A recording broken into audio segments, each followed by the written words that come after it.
excuse me. Yeah.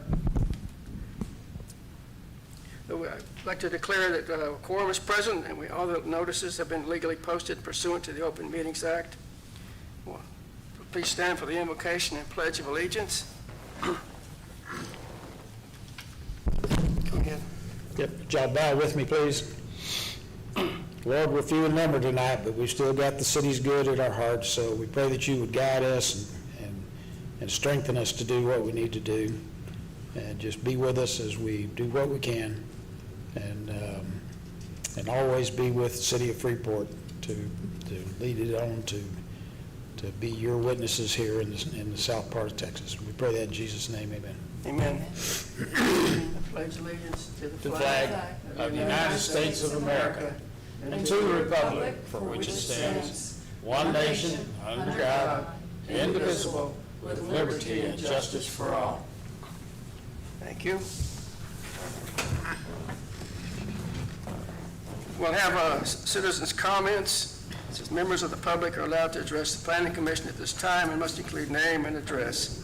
No specific factual information or a recitation of existing policy may be furnished in response to an inquiry made, but any deliberation, discussion, or decision with respect to any subject about which the inquiry was made shall be limited to a proposal to place such a subject on the agenda for a subsequent meeting for which notice is provided in compliance with the Texas Open Meetings Act, unless said notice appears therein. Okay. Any comments? Any citizens' comments at this point? Okay. Okay, we'll move into a regular session then. Consideration of the approval of minutes of the previous meeting for November the 28th. We'll take a look at those.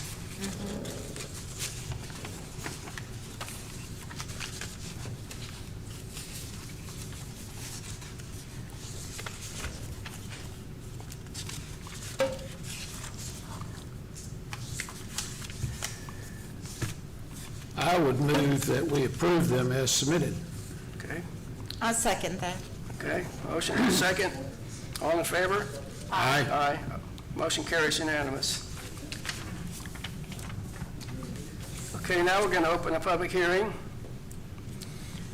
Discussion, take possible action on Rivera subdivision, a one-lot subdivision composed of lots 20 and 21 of Gulf Park subdivision, as recorded in Volume 3, page 89 of the Missouri County Plat Records in the Stephen F. Austin 7 1/3 League Grant, Abstract 20, Missouri County, Texas.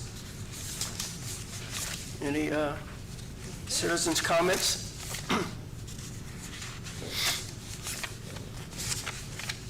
Excuse me, I left my memo over there. This is another one of those simple replats. The gentleman doesn't have enough property to add a septic system. It's out in our ETJ, so he bought a second lot, and he plans to build a house and add a septic, but he's got to have more than an acre, so they're just asking that you approve the replat for him.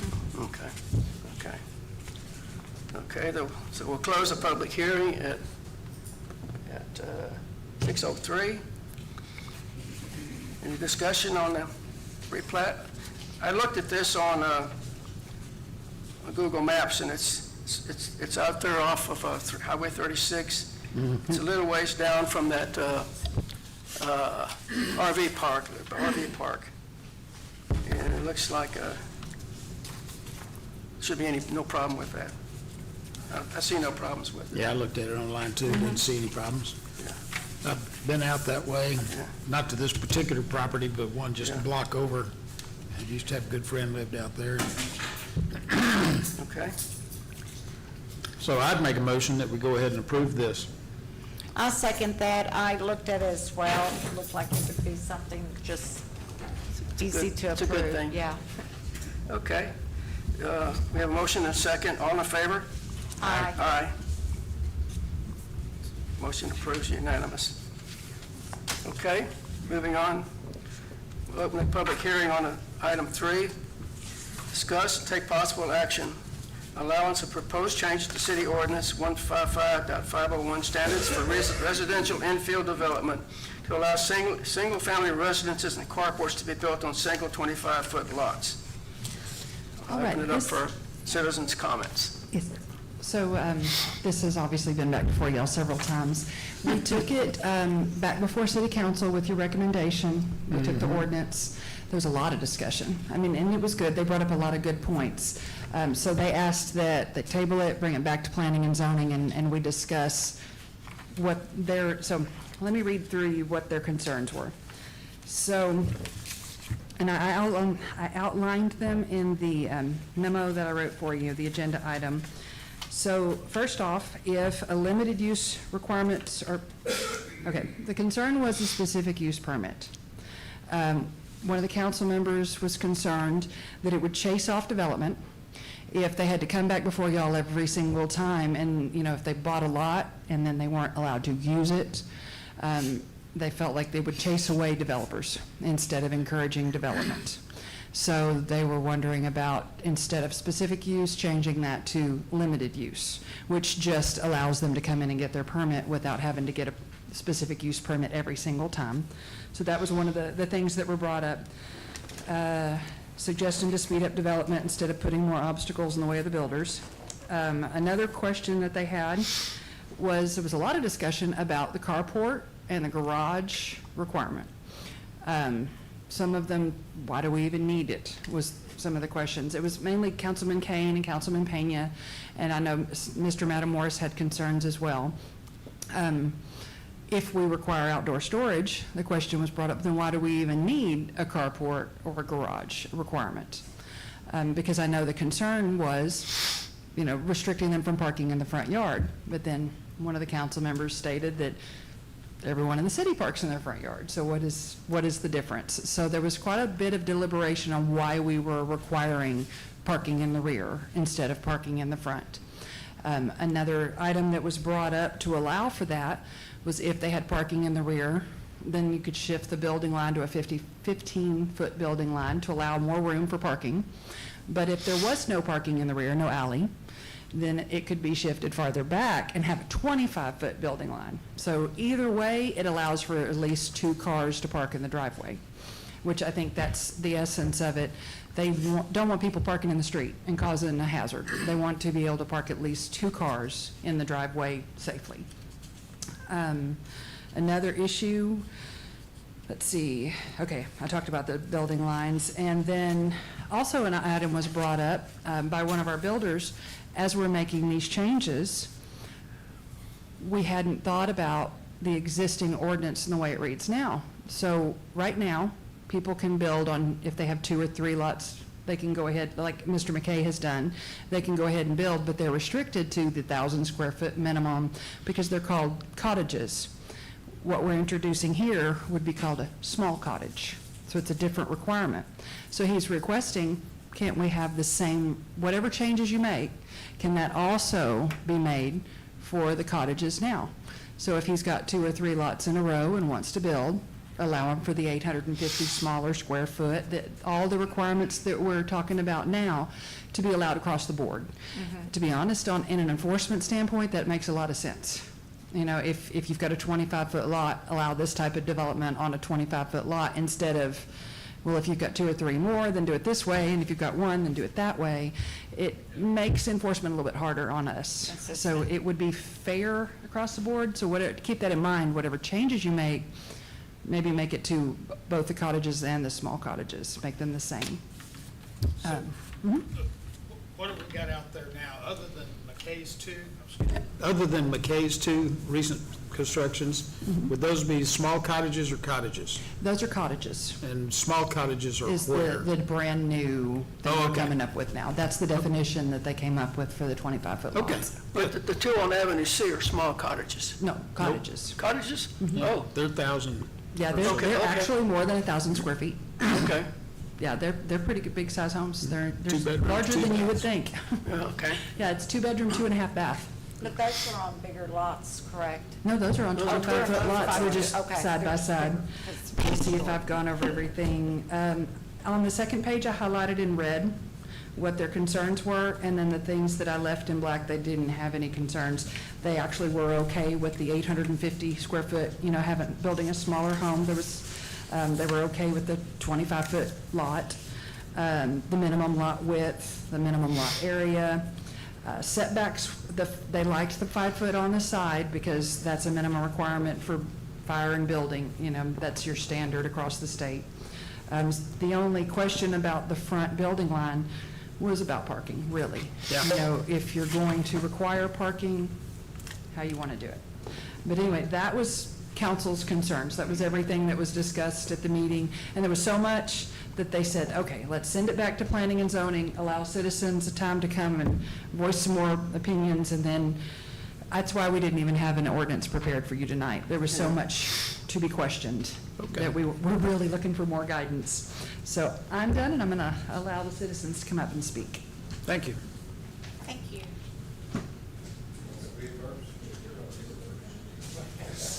We got sign-up sheets. We have sign-in sheets for citizens' comments. Good evening. My name's Lamar Jordan, and I've been here before. I think there were more of you last time. 2 of them are missing. Okay. Yeah, we're just barely here. Yes. Well, as an owner of some 25-foot Velasco lots, I really appreciate y'all's consideration of some proposed changes to the city's ordinances that will allow for the construction of 25-foot lots. I think it's only fair that the owners of property be allowed to use their property. I've been to 2 P&Z public hearings already. This makes 3. I was glad to hear some agreement among the commissioners on smaller homes with required outside storage and changes that will allow for a more affordable 1-story house that will better blend into existing neighborhoods than a 2-story would. I attended the city council meeting also, and actually no one that I heard had really any objections to the proposals concerning lots with a rear access. Okay, no changes were even suggested. I think there is one point that I'd like to see looked at, maybe reviewed. I thought y'all's suggestion was for a carport that accommodates 1 car and 2 parking places. And the way I'm reading this ordinance, as the lawyers drew it up, I think this ordinance seems to reverse that. I think it reads a carport for 2 cars and 1 parking space. So, on a 25-foot lot, there's really not room for a side-by-side 2-car carport with setbacks. So I think it should be a carport for 1 car and however many parking spaces extra, 2 or more, or 2 total, whatever. Anyway, it was tabled, as she said, and sent back here primarily for more consideration for the lots without rear access, where there is no improved alleyway, and to reconsider that option of building an alley in the rear, which is just not feasible. It would be too expensive, especially since we're talking about smaller, affordable houses. Just think, one 25-foot orphan lot in the middle of a block, a builder just can't justify building an alley to. Yeah. So, and besides that, the city doesn't really want any more alleys to maintain. They were here and said that. For these lots, the only feasible access is from the street in the front. And this would include a sizable part of Freeport, really. Everything north of Skinner, all the way over to Yellowstone. All of that area, which would be Avenue I, Avenue J, LMNO, QRSTU. All of those streets. And out of all of those streets, I don't think that there's but 2 blocks with an alleyway out of all of that. So it's a pretty sizable area. Anyway, there was some concern about carports in front and junk accumulating, on it that would be visible to the street. But that's when Councilman Kane offered another solution. He suggested that dropping the requirement for garage or carport completely for these lots, the ones with front access only. But he did have one change, go back to the 25-foot setback to allow for more parking in front, so they wouldn't park so much on the street. I thought it was an excellent suggestion. and it would make the houses even more affordable. Councilman Pena agreed. But the other two councilmen and the mayor, not really voicing an objection, but wanted more time for discussion. And Councilman Matamoros wanted to speak with some of his constituents about it before he voted for something like that. So they sent it back to you. The other suggestion that I believe that needs some modification is the requirement for a specific use permit. There should be a regular permit process through the code department, not a specific use permit. Even Councilman Pena suggested this. He said that it would just be more government bureaucracy, and it's going to cause delays when a person wants to build a house. There needs to be a way, besides that, what if the special use permit is denied? There's no alternatives. Yeah. There's no way to permit use of the property otherwise. So there needs to be a way to use these 25-foot lots, not an ordinance that virtually prohibits the use of them. It seems like everybody wants more rooftops in Freeport. Everybody wants more affordable options for people to own a home. The problem is most people would prefer a vacant lot next door to them. I don't blame them for that, but they should buy it. Yeah. That is the option. Not put pressure on their government to craft an overly restrictive ordinance that prevents the neighboring property owner from the use of their land.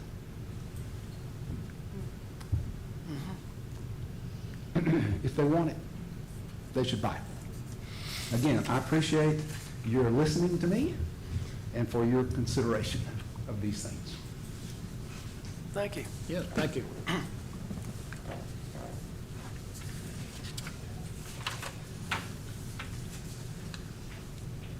Good evening. I'm Scott McKay with Simple Homes. Good to see y'all again. Good to see you. And thank y'all for taking this up. I mean, taking this serious. I know this has been a long-standing issue. There's been lots of ups and downs, but you guys have persisted, and I really do appreciate that and what you're trying to accomplish. I can't really add a whole lot more to what Lamar has said here. I would like to say this about that 20, like if there is no alleyway, having that 25-foot setbacks, and for y'all to consider not requiring the carport on the front end. The reason I say there's a visible reason why. When you have a beautiful home that's new and then you have a carport in front of it, it just really detracts from it. But going to, I think, something that Ms. Roman brought up was requiring that storage unit in the back, so that they can put all of their outdoor equipment in it.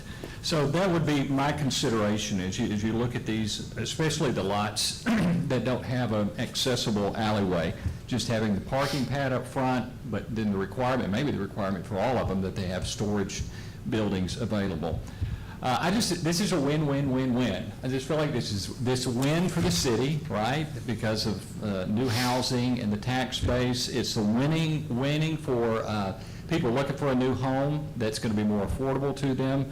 It's a win for the lot owners, and it's a win for the neighborhoods. And the reason I say that is because, as you know, if you go down some of the streets and you see a new house, it just creates a little bit more beauty in the neighborhoods. It creates life, is what it creates.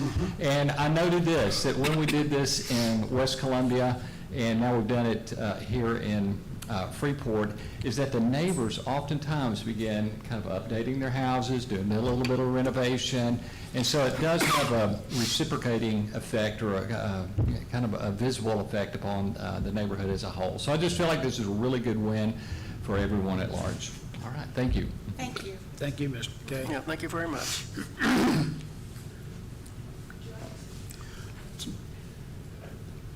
I've got a question, if this is the appropriate Sure, time. absolutely, yes. So if we make changes to allow front parking, and, hopefully they're gonna put in at least a driveway, but if I'm somebody. sorry, Ron, I can't hear you. Oh, okay. If we make changes to allow front parking, I'm concerned that, I can agree that a carport out front doesn't look good. No. Doesn't do anything for the looks of the place. But if somebody wants to have some kind of shelter and they want to put a carport, is that something we ought to prohibit if they're parking in the front and make them put in a garage? Because that's going to really jack up the price of the thing. I don't know if it'd be prohibitive, but I know it makes it more expensive. Well, the way I look at that is that if I was to Mike? buy one of those, I like the idea of setting it back to have parking for people, because most families today, both parents work, so you have multiple cars. Yeah, Now, I don't think that I would put a carport up right away. I think I like the shelter in the back to have for the lawnmower equipment, that kind of thing.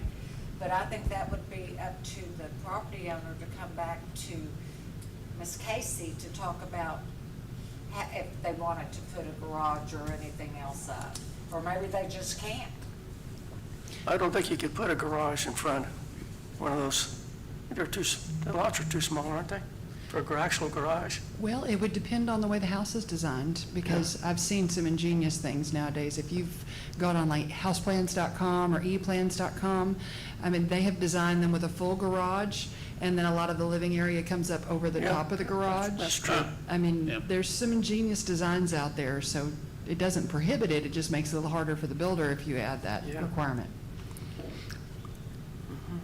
is there, I'm now thinking, I remember something I saw on insurance policy I was getting one time, where I had to certify that there was no living area over the garage. It And I has to had be think that had to constructed do a with certain fire way. hazard. So Huh? you have to have a firewall. Okay. It has to be constructed a certain way if you have living for the garage, but I've seen hundreds of them that way. It is Yeah. allowable. Yeah, my son's house has a living area over the garage. There's a lot of bonus rooms That's above where the he garage. sticks me every time I go up there. Yeah, you have to have carbon monoxide detectors Yeah. and certain closing doors and, Okay, It's so doable. that's doable. yes.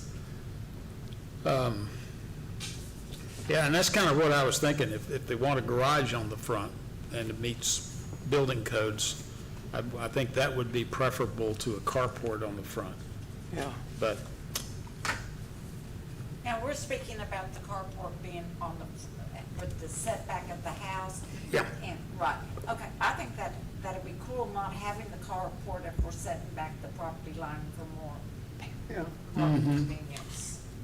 and that's fine. I mean, most places I've seen that want carports, because they just can't afford a garage, and they do want some shelter from storms, on those rare occasions where we get hail or whatever.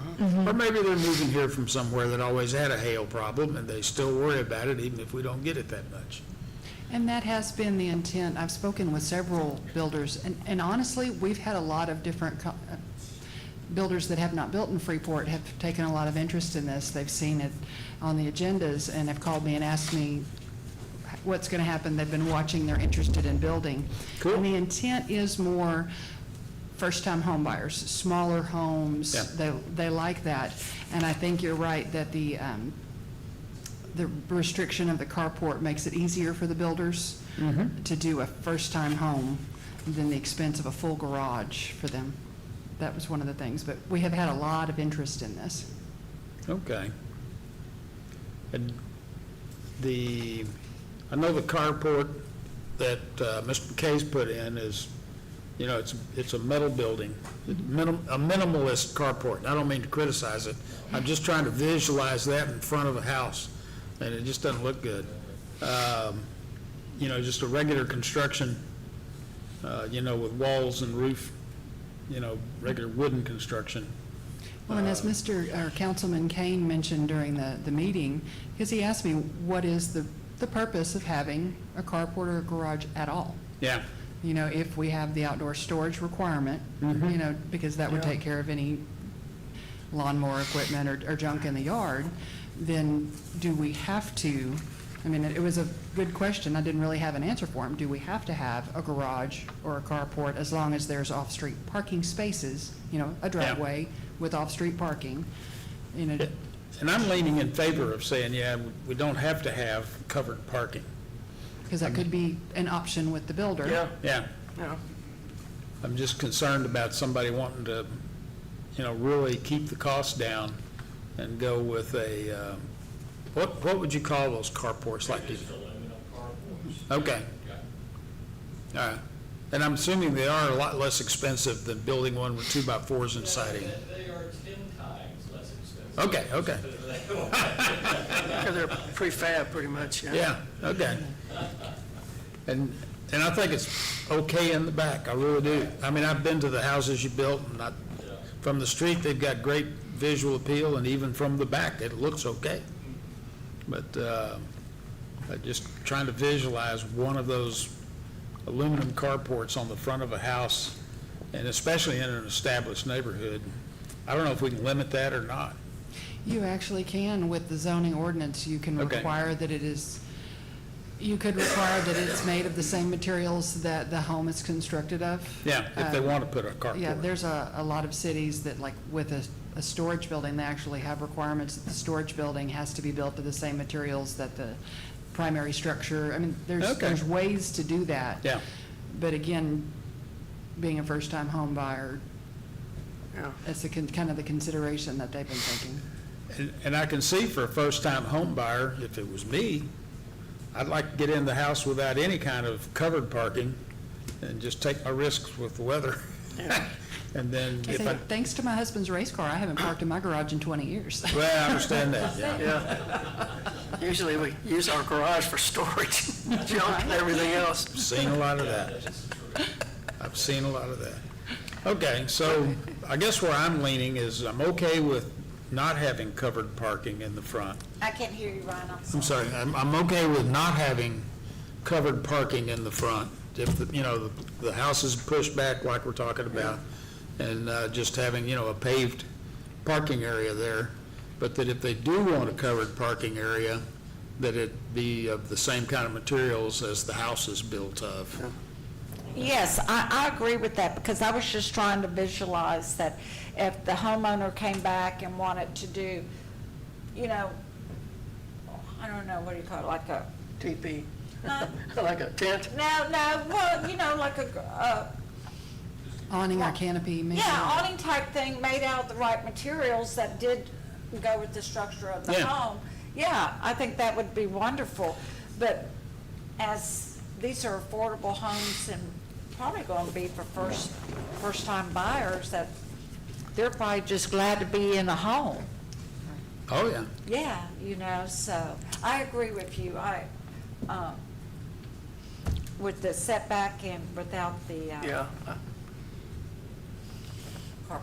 Cool. So All just right. to clarify, so if they allow parking in the front, that there is no requirement for a garage or carport, and it would be a 25-foot building line instead of a 15? Yeah. I'm And fine then with just that. require 2 paved parking spaces Right. off-street, so that they could, okay. And what about the storage? Have some type of a little small storage building? I think they still need some kind of storage for the lawnmower. Yeah. Okay. I mean, I'm assuming they're gonna mow their own lawns. That's just the nature of getting into, low-income kind of housing or being a first-time homeowner. And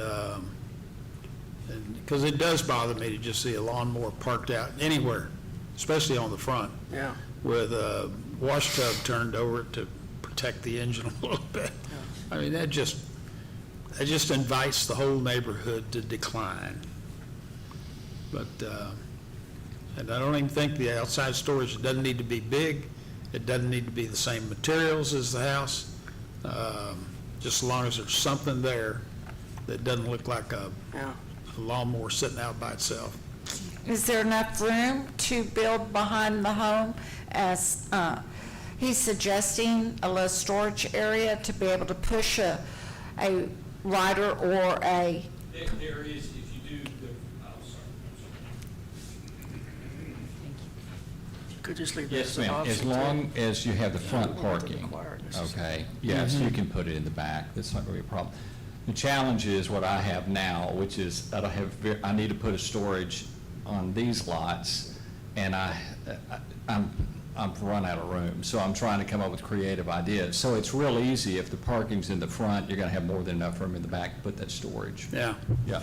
okay. I don't think we're talking about adding this on to those 2 houses you've got. I mean, he's No, already that's just permitted- something I'm dealing with. Oh, okay. Yeah, All yeah, right, yeah. His is just an option, not a requirement. Okay, yeah. Now, I think that should solve the problem. That way they can roll it in there and it's out Yeah. of the way, out of Bisco's. Yeah. And I think I'm willing to change the specific use permit requirement too, because maybe that's going to be too restrictive and make it, like you said, too bureaucratic. What do you think? Yeah, well, and the reason I wanted We have that in everything there- else kind of nailed down, so Yeah. you don't really need it. Yeah, and that's what I was concerned about when I really wanted the specific use permit, was I wasn't sure that we had everything nailed down, but now that it's been to council and they've got their Yeah. 2 cents worth in and we're back looking at it, I think we may be prepared to actually come up with some good requirements. Yeah. My concern on just opening it up without being able to anticipate what some, I don't know, what do I say, some less credible builder might come in and say, oh, yeah, this meets the requirements. But as long as we can get the requirements in there that, makes it look okay in the neighborhood, Yeah. and it certainly doesn't decline or to, cause the neighbors' property values to go down, then I think. Is if you do it allowable instead of a permitted use as a limited use, they have to follow XYZ, the specific items that you lay out. Okay. But I'm still allowed to issue the permit without having to come back before y'all every single time. Sure. So I would Yeah. recommend a limited use. That way, they have to follow these guidelines you're setting. Okay, Okay. Okay. well, good. It's good discussion. Thank you both for helping us tonight. And in view of the fact that the council sent this back for further discussion and input by citizens, and we don't really have many citizens here, I guess what you would do is draft a ordinance, go ahead and draft an ordinance and bring it back, and then that way you can give a full hearing of citizens and, We can do it either way that y'all would like. We can go ahead, kind of like we've done in the past, we can have the ordinance drafted and then just email it to y'all. Go ahead and take it to council, if you make a motion to approve. Or we can bring it back at the next hearing and then have the full planning and zoning go over it again. Either way. Let's try the email. okay. I hadn't been on this board when that happened, but I've seen it happen in a lot of other meetings, and as long as it doesn't require a whole lot of discussion. If we've got something good that everybody's ready to stand and salute, we can do that.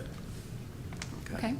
So if y'all would, let's see. Now, on Is there the anything item here else? where it says, if no parking is available in the alley and back, the building line can be set back 25 feet in the front yard to allow for more parking room. If there's parking if there is parking in the rear, if there's an alley access, would you still have the 25-foot in the front? Probably, That's a very good deliberation, because if they park in the rear, you'll need to shift that building line forward to be able to to get them in. allow for the Yeah. parking. Yeah, so, So okay. you could allow for, if parking in the rear, a 15-foot front building line, if parking in the front, a 25-foot building Okay, line. that's front fine. building Just the line. way it's written here, that's fine. Clarification. So, just One clarification. So are you suggesting then there is no requirement for carports, That's what they're either front or suggesting. back? Okay, so, all right, As long as there's outdoor storage. as long as there's, okay. I'm leaning that way, Yeah, yeah. and then, I really don't see a problem with it. And this will definitely go before council and may change again. Well, certainly. That's one thing that's predictable about our council, is the And then, creativity that happens. it says, can these same requirements be made for all 25-foot lots, including the cottages currently allowed to be built into adjacent lots? So we're saying yes to that, too, right? Yes, I think so. Yeah. I don't know why we differentiate Yeah, yeah. So just we'll based make on small square. cottages and cottages have the same requirements. Yeah. Yeah, because I want to keep it simple for you guys, agree. too. Yeah. Okay. Any further discussion on this? Yes, sir. Shall we make a motion to, Close the public hearing first. excuse me, close the public hearing? It is 6:35 PM. Yep. Any further discussion?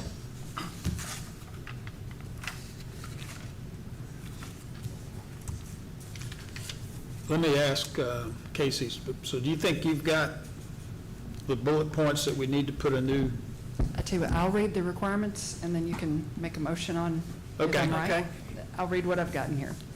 So the motion would be, if you so choose, to remove the requirement for a garage or carport if outdoor storage is present, to allow for 2 paved parking, off-street parking spaces, allowing for a 25-foot building line in the front if there is no rear parking, allowing for a 15-foot building line in the front if there is parking in the rear, removing specific use permit and allowing it as a limited use permit, and allowing cottage and small cottages to have the same requirements. This would also include a minimum square foot dwelling size of 850 square feet, with a minimum lot area of 2,500 square feet, and a minimum lot width of 25 feet, and only 1 lot would be needed. And we are also removing the requirement for the developed alleyway, since they are allowing for parking in the front. yes. All right. And I would make a motion to approve that and get it written up. Okay, I'll second that. Have a motion and a second? Yes, All in sir. favor? All in favor? Yes, Aye. sir. Aye, Aye. Motion passes. Okay, Cool. that's everything. I was afraid this was going to Shall we take all night. make a motion to adjourn? I would make that motion Thank you. too. I'll second it. All in favor? Aye. We're adjourned at